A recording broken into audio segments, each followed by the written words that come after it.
Hello everyone. Today new topic is atoms and molecules and atomic mass and molecular mass. आज हम जानेंगे atom और molecules क्या होते हैं, इनके एटॉमिक और मॉलिक्यूलर मास क्या होते हैं, इसके बारे में समझेंगे हम।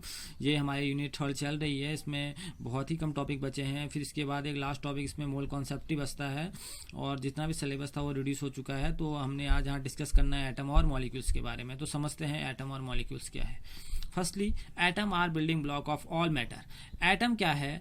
हर एक मैटर का बिल्डिंग ब्लॉक है। बिल्डिंग ब्लॉक कहने का मतलब है कि कोई भी मैटर जो होता है वो छोटे छोटे पार्टिकल से मिलकर बना रहता है। उन छोटे पार्टिकल्स को हम क्या बोलते हैं? एटम बोलते हैं। यानी कि हर एक मैटर में आप कोई भी मैटर ले लीजिए, ठीक है ना, उसमें एटम ऑलरेडी क्या रहता है? प्रेजेंट रहता है। ठीक।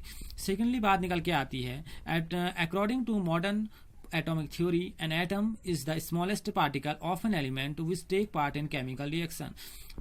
According to modern atomic theory, जो एटॉमिक थ्योरी आजकल चलती है, ठीक है ना, उसके बिहाफ पर क्या है कि एटम क्या होता है? वो किसी भी एलिमेंट का स्मॉलेस्ट पार्टिकल है जो किसी भी केमिकल रिएक्शन में क्या करता है? पार्टिसिपेट करता है। आप कोई भी केमिकल रिएक्शन कराएंगे तो उसमें एलिमेंट प्रेजेंट रहता है और एलिमेंट किन से मिलकर बना रहता है? वो एटम से मिलकर बना हुआ रहता है। तो सिंपल सी ये बात निकल के आ गई। थर्ड पॉइंट है, atom are very small. Atom बहुत ज़्यादा छोटा है, ठीक है ना, and which can not be seen even through very powerful microscope. कई बार जनरली ऐसा होता है कि हमें ये कई बार पावरफुल माइक्रोस्कोप के द्वारा भी नहीं दिख पाता है और नेक्ड आई से देखने की तो बात अलग रही, ठीक है ना। तो क्यों? क्योंकि एटम का साइज बहुत ज़्यादा छोटा होता है, तो उस वजह से ऐसा होता है, ठीक है। अगला है, atomic radius is measured in nanometer. अगर एटम है, ठीक है ना, तो एटम की अगर साइज की बात आ रही है कि एटम बहुत ही छोटा होता है तो उसकी एटॉमिक रेडियस जरूर होगी, बहुत ही छोटी उसकी एटॉमिक रेडियस रहती है। उसको नैनोमीटर में मेजर किया जाता है। 1 नैनोमीटर 10⁹ मीटर के इक्विवेलेंट होता है, जैसा कि आपको दिख रहा है, ठीक है ना। जैसे आप देखते होंगे सर्कल की रेडियस है, वैसे ये भी होते हैं, इनकी भी अपनी एक एटम है, ठीक है ना, स्फीयर होते हैं, इनकी भी आप रेडियस निकालेंगे तो ये भी क्या होती है? एटॉमिक रेडियस के अंदर आता है और एटॉमिक रेडियस को आप नैनोमीटर में मेजर करते हैं। हर एक एलिमेंट के, चाहे हाइड्रोजन हो, क्लोरीन हो, कोई भी एटम हो, उसकी अपनी ये क्या होगी? एटॉमिक रेडियस होगी। अगर एटम ये है तो अब एटॉमिक मास क्या होगा, इस बात को भी हम समझ लेते हैं। देखिए, the mass of an atom of an element is called is atomic mass. The mass of an atom, अभी देखिए एलिमेंट में क्या है? एटम है, ठीक है ना।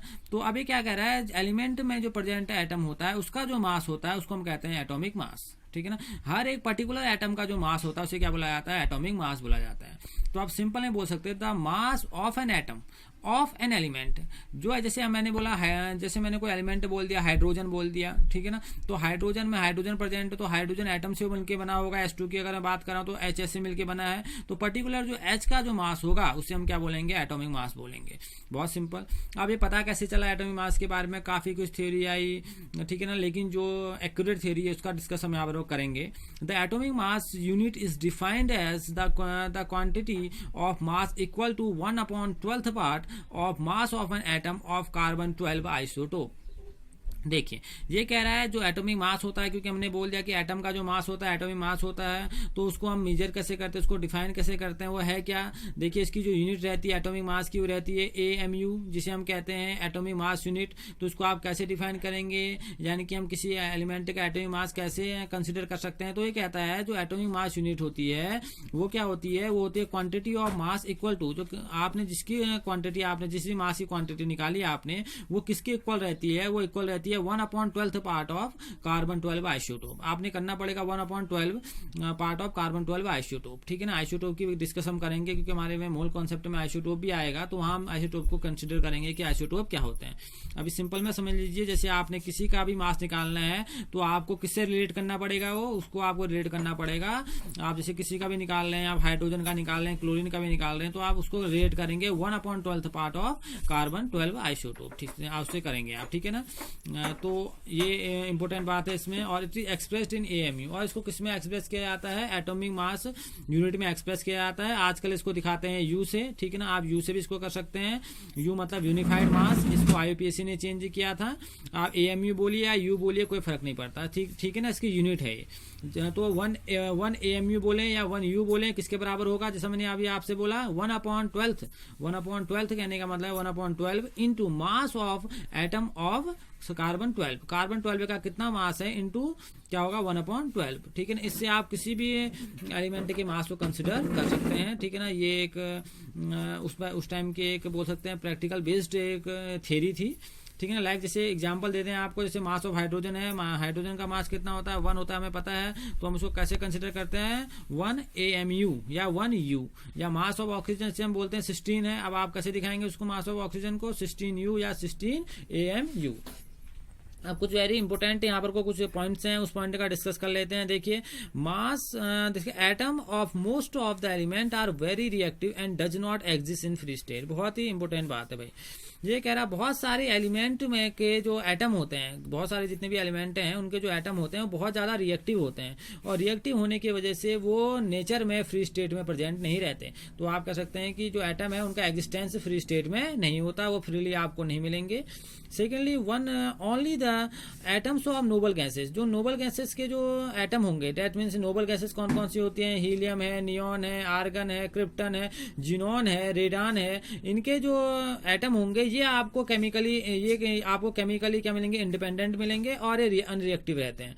तो आप बोल सकते हैं कि ये केमिकली अनरिएक्टिव हैं और ये एग्जिस्ट करते हैं फ्री स्टेट में, ठीक है ना। ये आपको फ्री स्टेट में मिलेंगे और ये सिंगल एटम के रूप में आपको मिलते हैं, ये मोनो एटमिक एटम्स के रूप में आपको मिलेंगे, ठीक है ना। ये नोबल गैसेस, नोबल क्यों बोला जाता है इनको, क्योंकि ये किसी भी केमिकल रिएक्शन में पार्टिसिपेट नहीं करते, ये केमिकली अनरिएक्टिव रहते हैं। अगला जैसे atoms of all other elements combine together to form molecule और आयंस। एटम जब आपस में जुड़ते हैं, ठीक है ना, किसी भी देखेगा ना atom of all other elements, देखिए अदर एलिमेंट्स के जो एटम जुड़ेंगे आपस में कंबाइन होते हैं तो क्या बनाते हैं, मॉलिक्यूल्स बनाते हैं, या वो आयन को फॉर्म करते हैं। या तो क्या बनाएंगे आपके, या तो एटम बनाएंगे या तो वो आयन बनाएंगे। ये बड़ा इंपॉर्टेंट बात इसमें निकल के आती है। तो ये था आपका एटम्स। अब हम पढ़ेंगे इसमें molecules. A molecule is a in general a group of two or more atoms that are chemically bonded together। देखिए मॉलिक्यूल अगर हम एक जनरली रूप से समझे कि मॉलिक्यूल क्या है, क्या कर रहा है, ग्रुप ऑफ टू और मोर एटम्स। मैंने बोला पहले अभी डेफिनेशन आई थी कि दो या दो से अधिक एटमों को मिलाने पर जो बनते हैं वो क्या बनते हैं, मॉलिक्यूल्स बनते हैं। तो ये कह रहा है जनरली अगर हम समझेंगे तो ये कह रहा है कि टू और मोर एटम्स जब कंबाइन होते हैं, केमिकली बॉन्डेड होते हैं एक दूसरे से, तो क्या बनाते हैं, मॉलिक्यूल्स बनाते हैं, सिंपल। अगला molecules, a molecule is the smallest particle of matter which is capable of an independent existence and so all property of that substance.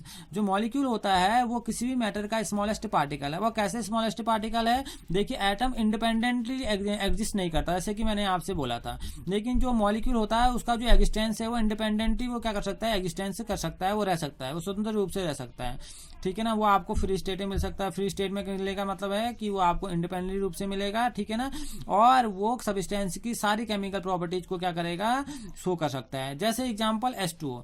H2O क्या है, वो स्मॉलेस्ट पार्टिकल है वाटर का। देखिए वाटर की बात करेंगे तो H2O के छोटे छोटे मॉलिक्यूल आप बनाएंगे तो आपको वाटर मिलता है, उनको कंबाइन करेंगे तो। और H2O के अंदर क्या होता है, हाइड्रोजन और ऑक्सीजन कंबाइन हुए तो तब H2O बना, तब आपका वाटर का मॉलिक्यूल बना है। देखिए ये सारी प्रॉपर्टी किसकी दिखा देगा, वाटर की सारी प्रॉपर्टी दिखाएगा। अब बना किससे, हाइड्रोजन और ऑक्सीजन से बना। तो ये क्या करता है, जो सब्सटेंस से बनाता है उसकी सारी प्रॉपर्टी को ये शो करता है, वेरी इंपॉर्टेंट। अ मॉलिक्यूल में हैव एटम्स और सेम और डिफरेंट एलिमेंट। जो मॉलिक्यूल होगा वो सेम एटम से ही बन सकता है और डिफरेंट एलिमेंट से ही बन, यानी कि डिफरेंट एलिमेंट को जोड़ के ही बन सकता है, डिफरेंट एलिमेंट्स के एटम को जोड़ने से ही बन सकता है और सेम एटम्स को जोड़ने से भी मिल सकता है। जैसे होमो एटमिक मॉलिक्यूल की बात करें, H2O2 एसिड, H2 में क्या होगा, सारे के सारे H2 के हाइड्रोजन के ही होंगे, O2 में सारे के सारे ऑक्सीजन के होंगे, तो ये तो होमो एटमिक हो गया। हेटेरोएटॉमिक में क्या होगा, जैसे कि मैंने बोला H2O, CO2, NaCl। देखिए एक उसमें Na का है, एक उसमें क्लोरीन का एटम है, ठीक है ना। अब एटम का मतलब है दैट मीन्स ये सोडियम एक एलिमेंट है, क्लोरीन भी एक एलिमेंट है। अब वो एलिमेंट के अंदर क्या है, सोडियम के एटम, क्लोरीन के एटम, या आपस में कंबाइन हुए तो इसने क्या बना दिया, मॉलिक्यूल बना दिया। तो ये बना गया आपके होमो और हेटेरोएटॉमिक मॉलिक्यूल्स। अब ये मॉलिक्यूल निकले तो ये अब इनका क्या निकालेंगे हम, मॉलिक्यूलर मास। तो मॉलिक्यूलर मास क्या होगा, it is the sum of atomic mass of all the atoms in a molecule of that substance. अब देखिए क्या कर रहा है, आप जितने भी एटम उसमें प्रेजेंट हैं उस मॉलिक्यूल में, उन सारे का एटॉमिक मास आप जोड़ लीजिए तो आपको क्या मिल जाएगा, मॉलिक्यूलर मास मिल जाएगा। जैसे एग्जांपल देख लीजिए, समझ में आ जाएगा। मॉलिक्यूलर मास ऑफ H2O का मॉलिक्यूलर मास क्या होगा, देखिए 2 into atomic mass of hydrogen plus 1 into atomic mass of oxygen. अब एटॉमिक मास ऑफ हाइड्रोजन कितना होता है, 1, और एटॉमिक मास ऑफ ऑक्सीजन कितना होता है 16। तो क्या होगा 2 into 1 plus 1 into 16 that means 18U। ये क्या हो गया वाटर का, क्या हो गया H2O का, क्या हो गया मॉलिक्यूलर मास हो गया। ऐसे आप इन चीज़ों को डिफाइन कर सकते हैं, ठीक है ना। इसमें छोटा सा ग्रुप है, ये तो आपके चैप्टर हटा है इस बार, लेकिन मैं बता देता हूँ इसमें आयन्स भी होते हैं। आयन क्या होते हैं, ion may be defined as the atom और group of atoms having positive और नेगेटिव चार्ज। ये भी क्या होता है, ग्रुप होता है एटम का, ठीक है ना। यानी कि हम बोल सकते हैं ion may be defined as the atom और ग्रुप ऑफ एटम्स, यानी कि एटम्स जो होते हैं हमारे, एटम का एक ग्रुप होता है, लेकिन वो एटम में ऐसे एटम होते हैं जिनके पास पॉजिटिव या नेगेटिव चार्ज प्रेजेंट रहता है।